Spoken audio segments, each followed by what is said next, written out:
신앙생활을 하다 보면 누구나 다 인생에 고비가 있습니다. 저는 이 삼손에 관한 이야기를 지난 시기에 이어서 하면서 너무나 비슷하다는 생각을 했어요. 그 두 분의 삶이 삼손의 인생과 너무나도 비슷한 것을 봅니다. 하나님의 자녀들에게도 우리들에게도 누구나 인생의 고비가 찾아옵니다. 오늘 본문에 보니까 삼손은 드디어 결혼을 했습니다. 우리가 보통 어른이 되었다고 어른을 인정하는 계기가 결혼을 하고 자녀를 낳게 될 경우에 보통 어른이 되었다고 말합니다. 그런데 이 삼손이 결혼한 시작을 보면 자기 동족, 자기 민족에서 결혼하지 않고 블레셋의 여인을 아내로 삼았습니다. 공교롭게도 삼손의 아내가 이름이 무엇인지 성경은 기록하고 있지 않습니다. 아마 추정하기는 이 블레셋 여인이었는데 우리가 알고 있는 그 이후에 나오는 들릴라가 삼손의 아내라고 우리 많은 사람들이 오해하는데 그렇지 않습니다. 분명히 삼손에게는 아내가 있었어요. 그런데 이 아내의 그 민족들이 블레셋 사람들이에요. 여러분, 블레셋 사람들은 원래 이 지중해 가운데에 있는 크레타라는 그 섬에 살던 사람들이었어요. 섬이 작다 보니까 이 사람들이 군대를 모으고 세력을 규합해서 지중해 주변에 있는 나라들에게 침공을 해서 노략질을 했습니다. 그 대표적인 나라가 아프리카 북쪽에 있는 애굽으로 쳐들어왔어요. 그런데 성공하지 못하고 정착하지 못했어요. 그래서 이들이 쫓겨서 간 곳이 지금의 팔레스타인 땅 지역에 있는 요바라는 곳입니다. 그곳에 그들이 정착하게 돼요. 그래서 그 해안가에 그들이 거처를 삼고 거기 정착촌이 됐습니다. 우리가 흔히 말하는 팔레스타인이라는 말의 의미가 이들에게서 왔지요. 근데 이들은 그 이후에도 계속해서 이스라엘 민족에게 뭐가 됩니까? 옆구리에 가시처럼 숙적이 돼요. 우리가 잘 아는 것처럼 사사시대 그랬죠. 사무엘 시대 그랬죠. 사울왕 때 그랬죠. 다윗 왕 때 그랬죠. 이들은 계속해서 이스라엘과 싸움을 벌이는 그런 민족이 되고 맙니다. 아마 제가 추정하기는 성경에 나와 있지는 않지만 아마 삼손의 마음속에는 그런 생각이 있었던 것 같아요. 블레셋 민족들에게 40년 동안 학대를 당하는데 어떻게 하면 이 블레셋 민족으로부터 당하는 학대를 끊어버릴 수 있을까? 그러려면 적을 잘 알아야 된다.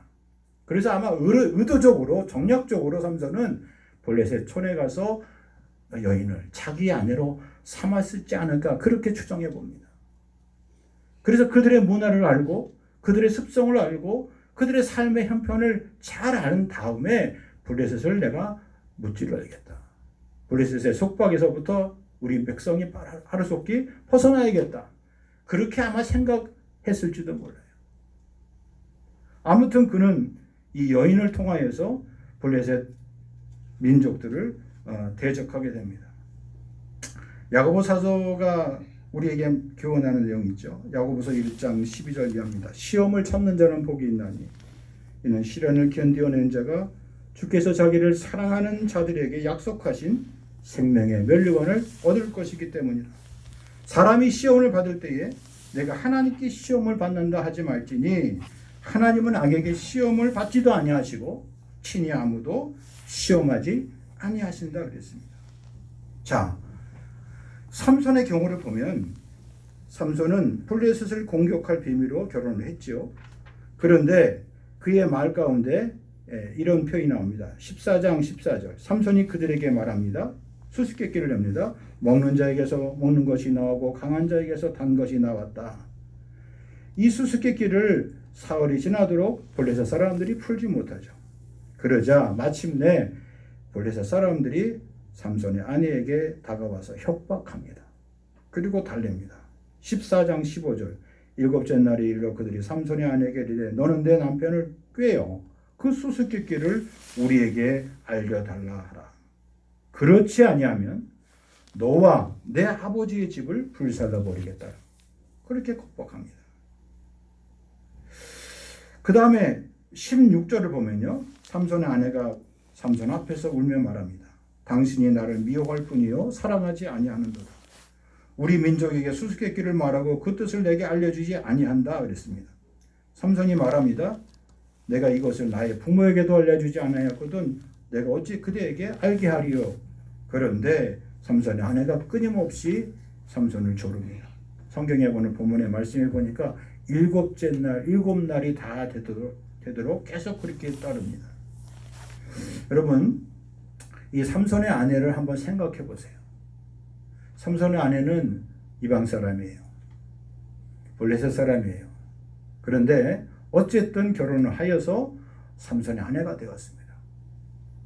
우리가 영적으로 믿음적으로 보면 믿지 않는 가정에서 있다가 믿는 가정에 와서 결혼해서 시집을 온 그런 셈이에요. 그러면 우리가 표면적으로 봤을 때는 하나님의 자녀의 가정이 된 거예요. 하나님의 백성이 된 겁니다. 그러면 어떻게 살아야 되겠습니까? 삼손이 평범한 남자도 아니고 이스라엘 백성의 지도자예요. 사사예요. 사사의 아내가 된 겁니다. 그의 신분적으로 보면 굉장한 신분의 이동도 있었던 거예요. 그런데 이 삼손의 아내는 두려웠어요. 자기 민족 동족이 와서 이 수수께끼를 풀지 못하도록 비밀을 알아내지 못하면 가만두지 않겠다고. 너를 죽여버리겠다고. 너와 내 집안, 내 부모를 다 불살라버리겠다고 그렇게 겁박을 했습니다. 그래서 그는 자기가 살기 위해서, 자기 아버지를 살기 위해서 이 사실을 자기 남편인 삼손에게 말하지 못했어요.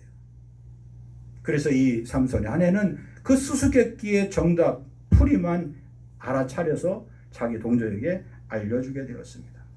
성경에 보니까 20절 삼손의 아내는 그 후에 어떻게 됐습니까?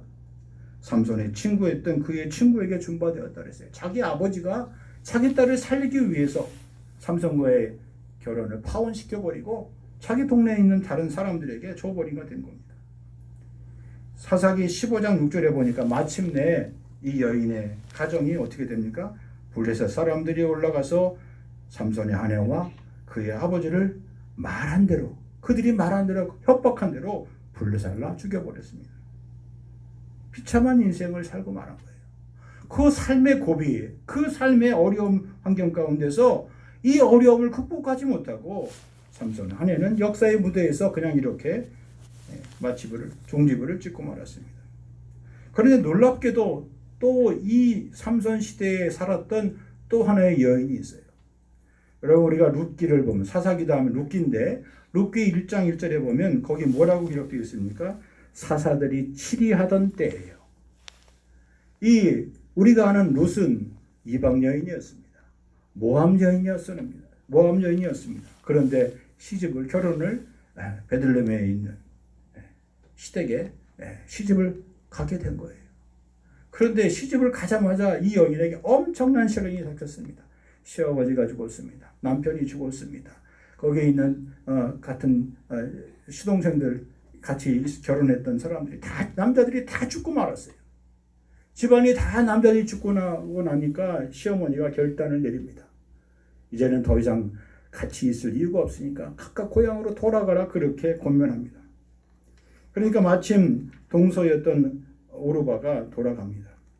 룻기 1장 14절 이하에 보니까 그들이 소리를 높여 다시 울었습니다. 오르바는 그의 시어머니에게 인사하고 입맞추며 떠났지만 룻은 그를 붙쫓았다 그랬어요.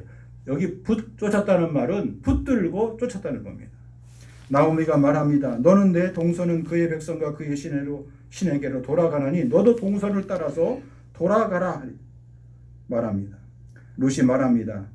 내게 어머니를 떠나며 어머니를 떠나지 말고 돌아가라. 강권하지 마옵소서. 어머니께서 가시는 곳에 나도 가고 어머니께서 머무시는 곳에 나도 머물겠나이다. 어머니의 백성이 나의 백성이 되고 어머니의 하나님이 나의 하나님이 되리니. 이 룻이 이 시댁에 와서 시댁에 있는 이 모든 고난과 역경과 그리고 죽음의 그림자가 가득한 이 집안을 떠날 수도 있었는데 그는 떠나지 않고 자기가 떠나지 않는 그 이유를 어머니에게 이렇게 분명히 말합니다. 내가 어머니를 절대 버리지 않겠습니다. 어머니가 믿는 하나님을 내가 절대 버리지 않겠습니다. 인생의 가장 암흑하고 그리고 환난의 때였지만 룻은 단호하게 어머니를 뒤따라갑니다. 하나님은 이런 룻을 인간적으로 그냥 두지 않고 베들레헴에서 예비된 새로운 신랑을 만나게 했고 그 신랑을 통하여 그의 가문을 믿음의 명문 가문으로 그렇게 축복해 주셨습니다. 성경은 놀랍게도 여인들이 등장하는 것 가운데 이 룻을 당당하게 기록하고 있습니다.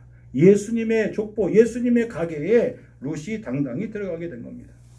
이사야 선지자는 이사야 11장 1절 이하에 이렇게 나옵니다. 이새의 줄기에서 한 싹이 났다.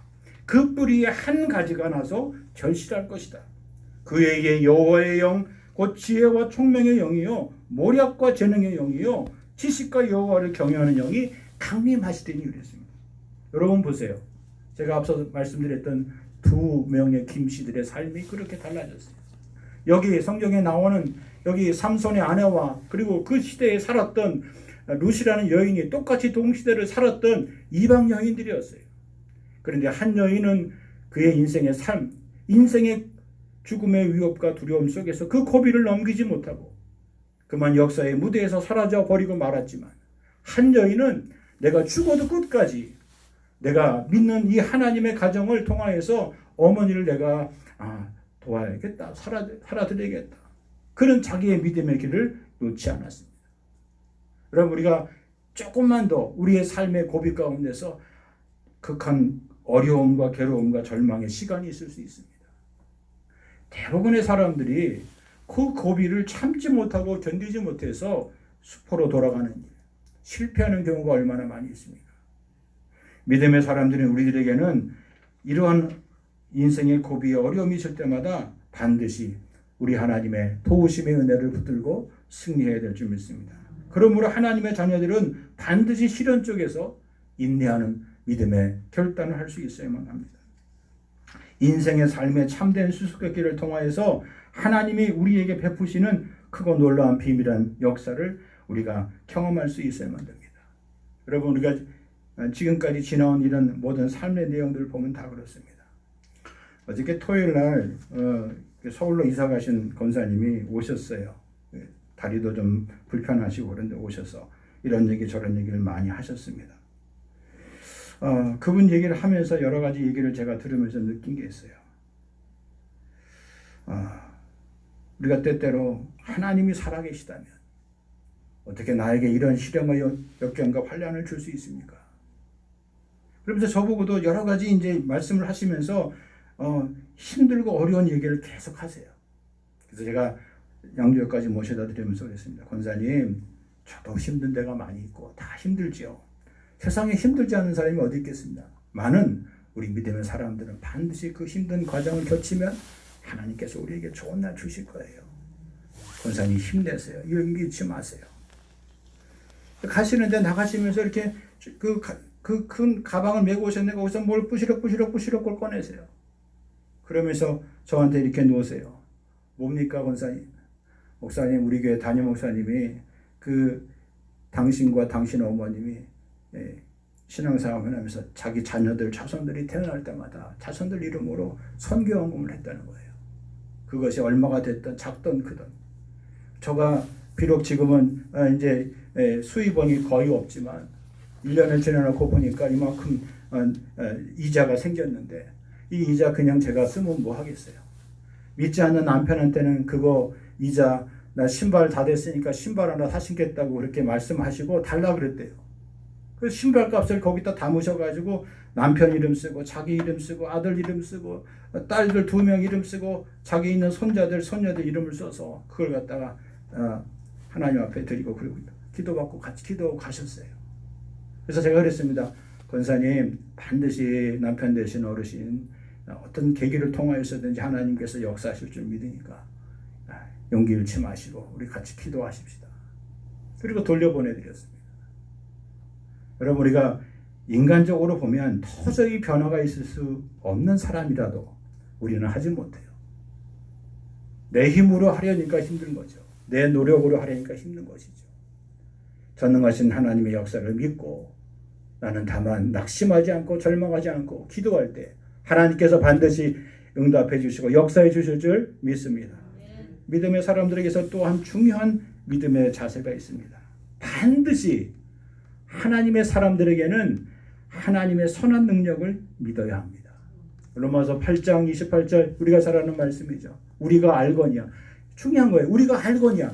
여기 우리가 안다는 것은 무엇입니까? 그냥 아는 게 아니에요. 기식적으로 아는 게 우리가 다 경험해 본 바와 같이 하나님을 사랑하는 사람들은 모든 것이 반드시 합력하여 선을 이루게 되면 우리는 믿는 것입니다. 하나님의 그 크신 선한 능력을 믿는 겁니다.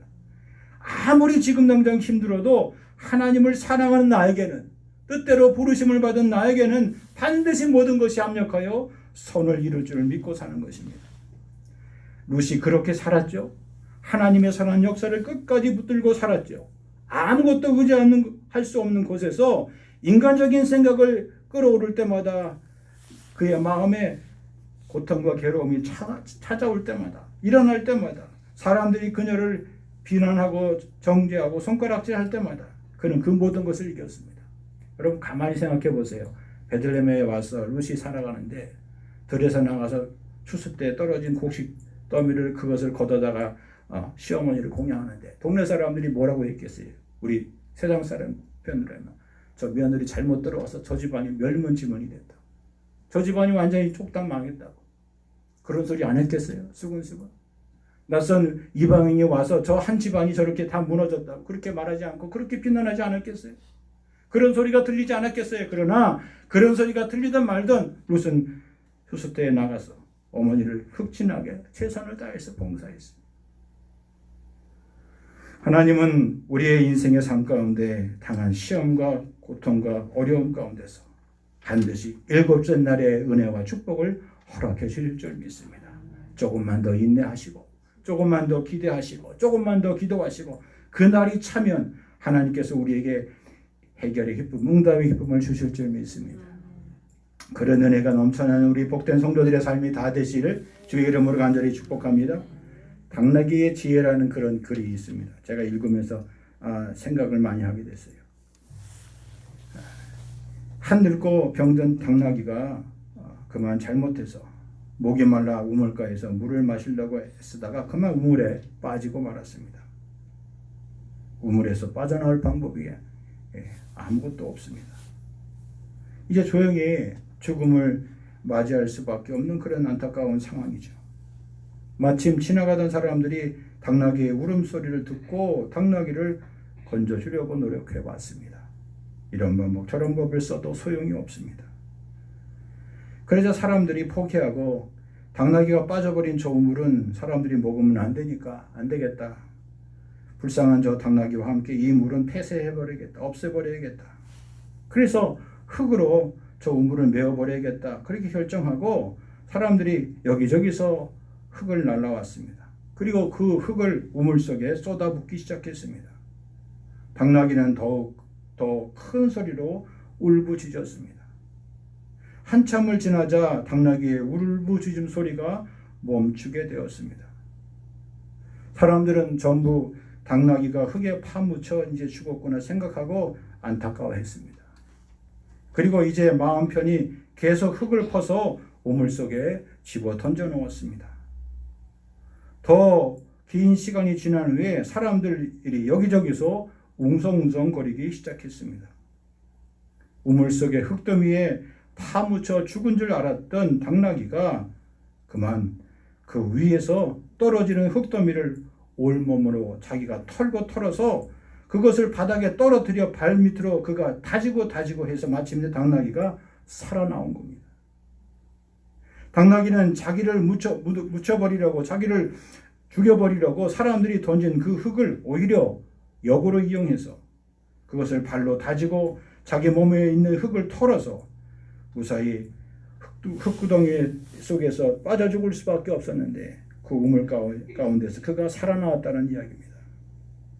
여러분 세상 사람들도 고난에 처하면 사람이 죽으라는 법이 없다고 말을 하죠. 우리가 고난 속에 역경 속에 시련 속에 아픔 속에 당쳐 있을 때 우리는 무엇을 생각해 봅니까? 여러분 마음속에 여러분 생각 속에 고난 가운데 아픔 가운데 고통 가운데 무엇이 제일 먼저 떠오릅니까? 나를 위하여 기도해 주시는 어머니의 기도, 그리고 내가 하나님의 은혜로 말할 수 없이 한없이 불렀던 나의 찬송, 그리고 내가 하나님 앞에 은혜를 사모하며 울부짖으며 기도했던 나의 기도, 그것이 떠올라야 되지 않겠습니까? 고린도전서 10장 13절 말씀, 사람이 감당할 시험 밖에는 우리가 당한 것이 없다고 말씀하셨습니다. 그리고 하나님은 우리에게 반드시 감당할 만한 피할 길도 주신다고 약속해 주셨습니다. 지금껏 여러분의 인생, 여러분의 힘으로 힘으로, 기지로, 인생의 노하우로 살아오신 것 같아도 돌이켜보면 하나님이 여러분을 붙드시고 건지시고 그리고 세우셔서 여기까지 온 줄 믿으시기 바랍니다. 남은 여생도 아무리 내게 어려움이 있고 아무리 시련이 있고 아무리 내 몸을 찌르는 육체의 가시가 있더라도 하나님의 사람들은 뭐 하는 사람들입니까? 그 가운데 기도하는 사람들이에요. 찬송하는 사람들이에요. 하나님의 도우심을 붙들고 기도하는 사람들입니다. 어떨 때 기도하다 보면 앞으로 되어질 나의 일들, 지금의 이 고난을 지켜나가고 통과해 나간 다음에 내 인생의 길이 어떻게 열릴 것인지에 대한 그런 그림이 여러분 마음속에, 여러분 머릿속에, 여러분 생각 속에 새록새록 살아나는 그런 은혜가 있을 줄 믿습니다. 그런 기쁨이 있는 거예요. 그럼 소망이 있는 거예요. 세상 사람들이 나를 보고, 우리 인생을 보고 고난 중에 기뻐하는 모습, 고난 중에 평안을 유지하는 모습, 고난 중에 기쁨과 감사하는 모습을 보고 그들도 하나님의 살아계심을 느끼게 되고 체험하게 될 줄 믿습니다. 특별히 우리가 그런 삶을 살아야 될 이유가 있어요. 우리를 제일 많이 지켜보는 우리의 자녀들이 있습니다. 우리의 친구들이 있습니다. 우리의 이웃들이 있습니다. 세상 일로 똑같이 한숨 짓고 낙심 짓고 절망하고, 그리고 내 입술로 부정적인 말로 안 될 거야, 그건 하나마나 여태껏 이렇게 살았는데 인생 이렇게 살다 끝나는 거지. 우리의 입으로, 우리의 입술로 그렇게 말하는 모습을 우리의 자녀들과 우리의 이웃과 친구들에게 결단코 보여줘서는 안 될 것입니다. 하나님의 사람들은 무엇을 보든지, 하나님의 사람들은 무엇을 말하든지 항상 하나님이 내게 주시는 선한 능력의 사람인 것을 한시도 잊지 마시기 바랍니다. 내가 기도하면, 내가 하나님 앞에 부르짖으면, 내가 찬송하면 이 환난도, 이 고난도, 이 역경도, 이 시련도, 이 아픔도, 이 질병도 능히 이겨낼 줄 믿습니다. 그런 믿음의 결단이 오늘 우리에게 있기를 바랍니다. 시편 37편 7절 말씀입니다. 여호와 앞에 잠잠하고 참고 기다리라. 자기 길이 형통하며 악한 꾀를 이루는 자 때문에 불평하지 말지어다 했습니다. 하나님 오늘도 우리에게 길이 참고 기다리는 은혜를 부어주셨습니다. 반드시 내 길이 형통하고 우리의 자녀들과 자손들의 길이 형통하고 하나님께서 우리의 길을 선한 능력의 길로 합력하여 선을 이루는 복된 길로 인도해 주실 줄 믿습니다. 그런 은혜가 이 성탄을 기다리는 우리 모두에게 임하기를 주의 이름으로 간절히 축복합니다. 말씀 붙잡고 다 같이 동성으로 기도합니다. 하나님 아버지 감사합니다. 하나님의 자녀들이 이 땅에 살아갑니다. 아버지, 인생의 모든 시련과 고비가 있습니다. 넘어야 될 산이 있습니다. 내 생각과 내 방법으로 이 인생의 고비를 넘기느냐에 따라서 그것이 오히려 평지가 되는 놀라운 기적이 일어날 줄 믿습니다. 삼손의 인생의 삶을 보면서 그는 참으로 인간적인 생각으로 블레셋 백성들을 아버지 그가 마음껏 조장하고 다스렸다고 믿었지만 그것이 그에게 인생이 오히려 올무가 되어 그가 고통과 절망에 빠졌던 것을 기억합니다. 하나님 아버지, 우리가 어떤 삶을 살든지 간에 하나님의 자녀로서 삶을 살아갈 수 있도록 도와주시옵소서. 하나님의 선한 역사, 믿음의 역사를 믿고 살아갈 수 있도록 도와주시옵소서. 우리 인생의 그 어떤 수수께끼도, 그 어떤 인생의 고난도, 시련도, 역경도, 환난도, 아버지 하나님 아픔도 주님이 주시는 믿음의 역사로 이겨나갈 수 있도록 도와주시옵소서. 환난은 인내는 연단은 그리스도 예수님 참된 소망의 삶으로 이루어질 줄 믿는다고 고백하고 살 수 있도록 하나님 도와주시고 인도하여 주시옵소서. 완전한 날, 우리 인생의 시효가 다 끝난 날 하나님께서 반드시 응답하시고 아버지 하나님이 응답해 주시고 역사해 주심을 믿고 살아갈 수 있도록 도와주시옵소서. 우리 인생의 아버지 갖고 있는 경험의 신념의 믿음의 체계도 아버지 언젠가 아버지 다 무너져 내리고 하나님께서 주신 은혜와 은총과 아버지 하나님 축복의 생애 삶의 신앙의 체계들이 주님 반드시 세워질 수 있도록 도와주시옵소서. 의인은 7번 넘어질지라도 다시 일어나려니와 악인은 재앙으로 말미암아 엎드러진다고 말씀하셨사오니 하나님 아버지 지금 내가 당한 시련과부터는 반드시 끝이 있을 줄 믿습니다. 반드시 곧 끝날 줄 믿습니다. 조금만 더 참으면, 조금만 더 인내하면, 조금만 인생의 고비를 넘기면 하나님이 우리에게 주신 축복의 시간이 다가올 줄 믿사오니 하나님 아버지 그 어떤 시련과 고난 속에서도 주님이 고난되어 주신 축복을 바라보며 기뻐하며 감사하며 승리의 삶을 살 수 있도록 하나님 도와주시고 인도하여 주옵소서.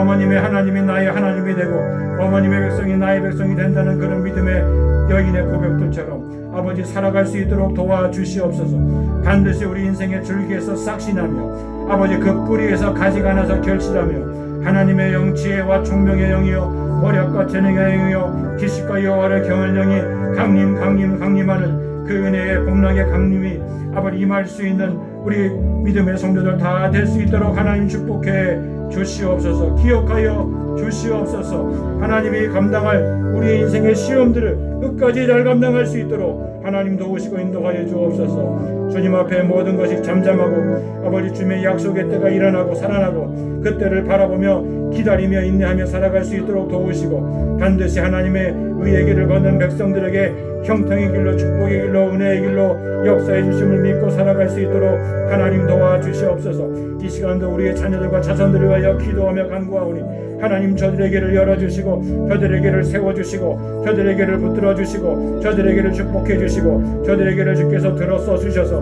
하나님의 영광의 빛으로 광채의 빛으로 은혜의 빛으로 은총의 수단으로 축복의 아버지의 통로로 주님 저들을 사용하여 주시고 써주시옵소서. 언제든지 주님 뜻대로 저들을 쓰셔주시고 사용하여 주셔서 하나님 주님 크신 영광의 자녀들로 자손들로 삼아 주시옵소서. 그 영광 아버지 밝히 드러날 수 있는 저희들 되게 주님 축복해 주시옵소서. 사랑하는 성도들 아버지 세월이 지나갈수록 연세가 들고 나이가 들수록 아버지 하나님 주님이 주시는 은혜와 축복으로 강건함 드릴 수 있도록 도와주시고 아버지 병원 출입하지 않도록 아버지 저들의 육체에 있는 지병으로 인해서 고통받지 않도록 하나님 주께서 주의 보혈로 불러 시켜주시고 정케하여 주시고 깨끗하여 주시소. 아버지 주님이 주시는 은혜와 진리와 말씀과 은총과 평안의 삶이 저들의 몸과 저들의 영혼을 가득 채워줄 수 있도록 성령님 도우시고 인도하여 주시옵소서. 은혜 베풀어 주시옵소서. 긍휼과 자비를 더하여 주시옵소서. 예수님의 이름으로 기도하옵나이다. 아멘. 찬송. 살아계신 하나님 앞에 우리의 인생을 묶어드리며 시베일과 감사와 선교와 예배당 건축헌금과 서운 예물로 또한 헌물로 드리며 주일 예물로 드립니다. 하나님 받으시되 우리 인생의 가장 어렵고 힘든 고비를 말씀으로 믿음으로 승리하며 이기게 하시며 아버지 하나님 하나님의 거룩한 자녀의 삶의 현실과 내용이 이 세상 그 어떤 사람들보다 복되고 존귀한 삶인 것을 주님 저들의 눈으로 똑똑히 보여줄 수 있도록 하나님 영광 받으시고 저들의 삶을 받아 주시옵소서. 30배, 60배, 100배의 결실을 통하여 하나님 영광뿐만 아니라 많은 사람들을 아버지 도와주고 섬기며 베풀며 옳은 대로 돌아올 수 있는 아버지 별과 같은 인생으로 저들을 축복해 주시옵소서. 가정을 축복해 주시옵소서. 아버지 저들의 직장을 축복해 주시옵소서. 사업장을 축복해 주시옵소서. 저들의 장녀들을 아버지 축복해 주시옵소서. 교회를 축복해 주시옵소서. 이 나라 대한민국을 축복해 주옵소서. 이제는 부활 생명 되시는 주 예수 그리스도의 은혜와 아버지 하나님의 크고 넓으신 사랑하심과 성령의 감동과 교통 충만하신 은혜가 오늘도 하나님 앞에 예배하고 세상을 향하여 나가는 당신의 귀한 성도들 위해 길이 함께하여 주시옵기만을 간절히 축원하옵나이다. 아멘.